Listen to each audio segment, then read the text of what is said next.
नमस्कार। आज आपको यहाँ एक बॉक्स दिखाई दे रहा होगा और इस बॉक्स के अंदर ये बॉल लटकती हुई दिख रही होगी। बॉक्स के अंदर पानी भरा हुआ है और ये जो बॉल है वो एक धागे से इस बॉक्स के ढक्कन से लटकाई गई है। इस वक्त ये जो बॉल है वो इक्विलिब्रियम में है, यानी कि इसके ऊपर जितने भी फोर्सेस लग रहे हैं सब मिलकर के शून्य है। अगर हम वर्टिकल डायरेक्शन में फोर्सेस की बात करें तो ये जो धरती के कारण से इसके ऊपर फोर्स है वो इसका वेट है और वो नीचे की तरफ है। पानी के कारण से जो बॉइंट फोर्स है वो ऊपर की तरफ है और ये जो धागा है जिससे ये बॉल को लटकाया गया है वो भी बॉल को ऊपर की तरफ खींच रहा है, पर ये सब मिलकर के जीरो हो रहे हैं, इसीलिए वर्टिकल डायरेक्शन में कोई फोर्स नहीं है। इसी तरह से अगर हम हॉरिजॉन्टल डायरेक्शन की बात करें तो भी कोई फोर्स नहीं है। आप देखिए ये बॉल के चारों तरफ सिर्फ पानी है और आपको पता है कि ये स्थिर जब है पानी तो हर लेवल पर पानी का प्रेशर जो है उस लेवल पर सेम है। इसी तरह से अगर मैं थोड़ा सा ऊपर जाऊं तो भी पानी का प्रेशर उस लेवल पर सेम है। इसीलिए जो बॉल के बाईं तरफ जो पानी है और बॉल के दाईं तरफ जो पानी है वो बॉल के ऊपर इक्वल फोर्स लगा रहे हैं दोनों तरफ से, इसीलिए ये बॉल के ऊपर हॉरिजॉन्टल डायरेक्शन में भी कोई फोर्स नहीं है। अब देखिएगा मैं ये जो हमारा बॉक्स है उसको मैं अब अपनी रेस्ट पोजीशन से चलाने वाली हूं। आप इस बॉल पर ध्यान दीजिएगा कि जैसे ही मैं ये मोशन स्टार्ट करूंगी या फिर जैसे ही मैं इस बॉक्स को एक्सेलरेट करूंगी आगे की तरफ तो ये बॉल किस दिशा में जाती है इसको आप देखिएगा।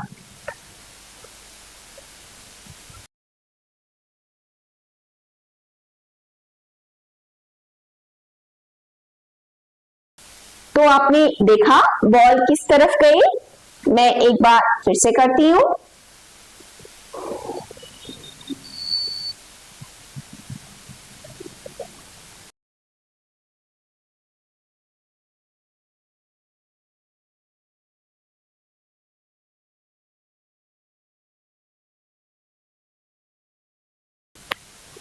आपने देखा होगा कि बॉल किस तरफ गई।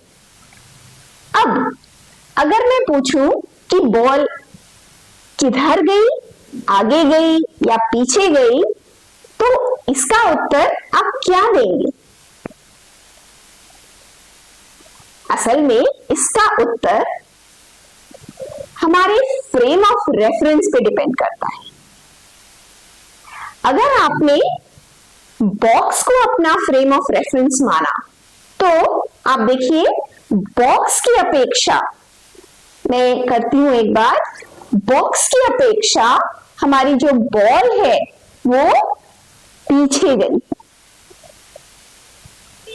पर अगर मैं ये पूछूं कि आपकी अपेक्षा, आप अपने कमरे में बैठे हुए हैं तो आपकी अपेक्षा ये बॉल किधर गई?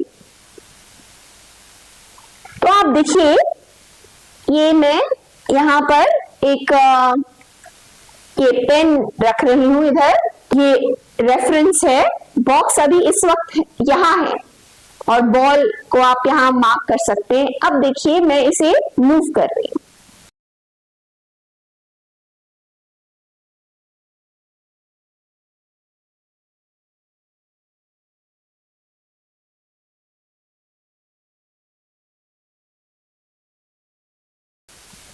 तो आप देख रहे हैं पेन तो यहीं रह गया, बॉक्स और बॉल दोनों ही आगे चले गए।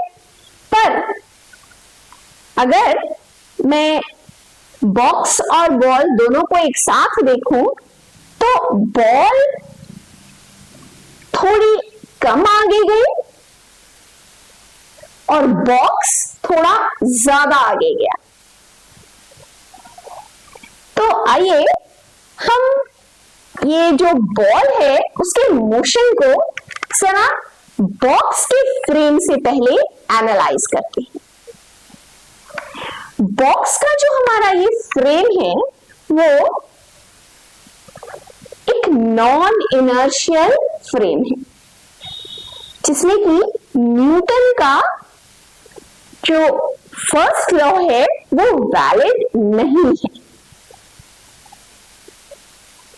पर हम तो अपनी एनालिसिस न्यूटन के लॉज को यूज करके ही करेंगे।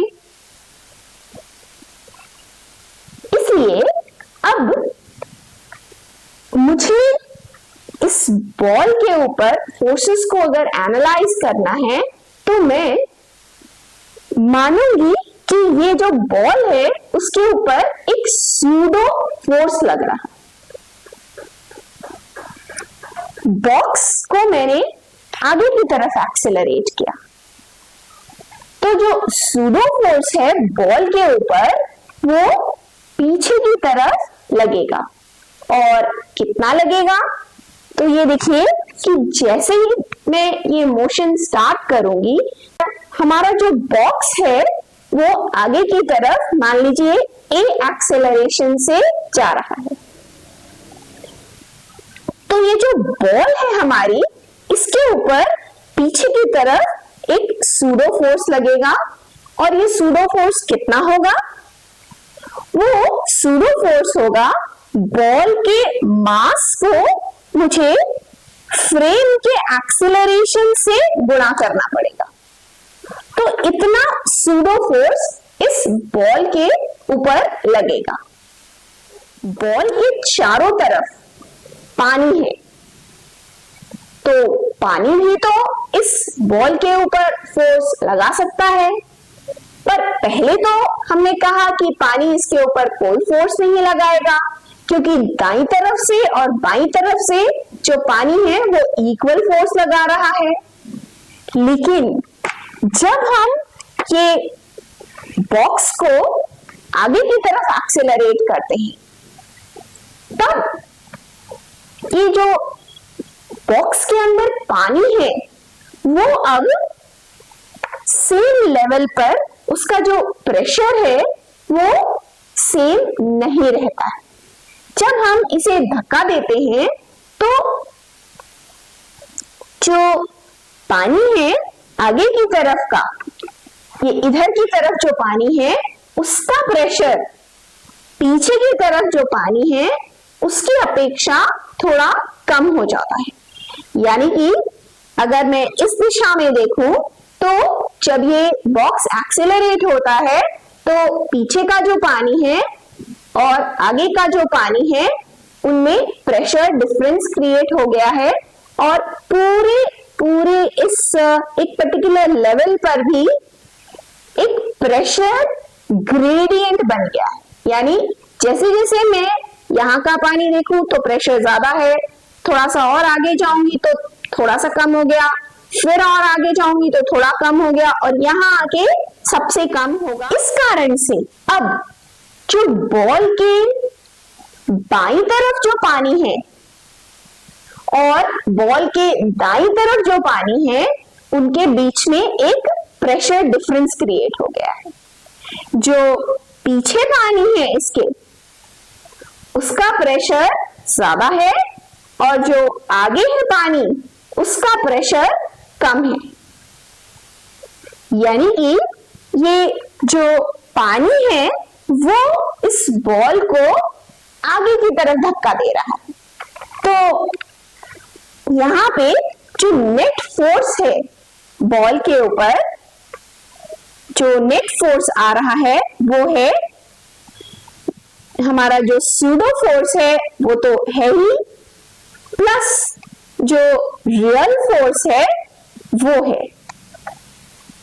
तो जो रियल फोर्स है वो बॉल को आगे की तरफ धक्का दे रहा है और जो सूडो फोर्स है वो पीछे की तरफ लग रहा है। यानी कि ये जो दोनों फोर्सेस हैं, आप देखिए यहाँ सूडो फोर्स की जगह मैं -ma लिखूंगी, प्लस ये जो पानी का जो फोर्स है वो दोनों तरफ जो प्रेशर डिफरेंस है उसके कारण से है। मान लीजिए कि बाईं तरफ जो पानी है उसका प्रेशर है P1 और दाहिनी तरफ जो पानी है उसका प्रेशर है P2।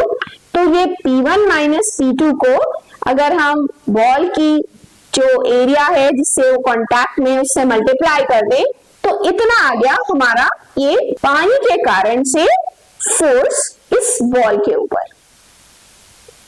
पर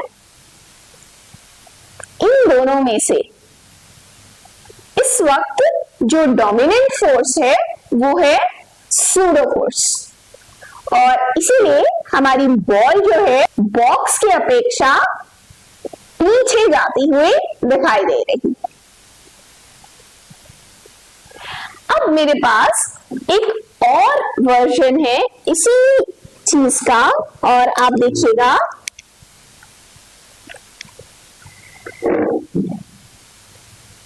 तो यहां देखिए मेरे पास एक और बॉक्स है। अब जो बॉल है वो पानी से हल्की है, इसलिए मैंने जो धागा लगा रखा है अब बॉक्स के ढक्कन से नहीं, बॉक्स की पेनी से लगा रखा है। अगर मैं ये धागा काट दूंगी तो ये बॉल ऊपर आ जाएगी और तैरने लगेगी और यहां पर अगर मैं धागा काट देती तो बॉल डूब करके नीचे आ जाती। तो ये है दोनों सिचुएशन में डिफरेंस।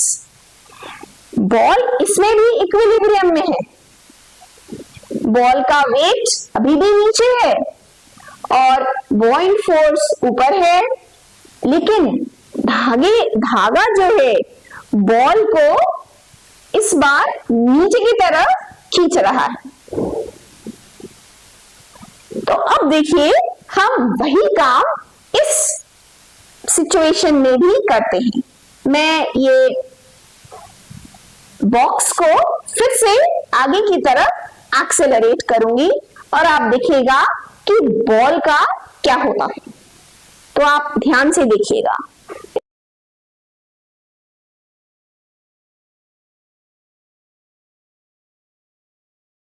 इस बार कुछ अलग हो रहा है। बॉक्स की अपेक्षा बॉल पीछे जाने की बजाय अब जैसे ही मैं ये मोशन स्टार्ट करूंगी आगे जा रही है। और अब अगर बॉक्स के फ्रेम से एनालिसिस करें हमारी, तो अभी भी जो सिचुएशन है उसमें हमारी इक्वेशंस में कोई चेंज नहीं आएगा। अभी भी पानी में एक प्रेशर ग्रेडियंट है और अभी भी ये जो हमारा पानी के कारण से जो फोर्स है वो आगे की तरफ है और जो सूडो फोर्स है वो पीछे की तरफ है। पर एक जो डिफरेंस ये है यहाँ पर, यहाँ जो मास है, बॉल का जो मास है अब वो पिछले वाले मास के कंपैरिजन में ये कम हो गया है। यानी कि जो सूडो फोर्स है उसका मैग्नीट्यूड अब पहले की अपेक्षा कम हो गया है। तो पहले तो सूडो फोर्स डोमिनेंट था, पर अब इस सिचुएशन में हमारा जो पानी के कारण से जो फोर्स है, रियल फोर्स, वो ज्यादा डोमिनेंट है। बॉक्स के फ्रेम से जो बॉल है वो पीछे जाने के बजाय अब आगे जा रही है। ध्यान रखिएगा कि सूडो फोर्स सूडो होता है, ये मैंने सिर्फ इसलिए लगाया है ताकि मैं न्यूटन के गति नियम बॉक्स के फ्रेम से F = ma मैं यूज कर सकूं। धन्यवाद।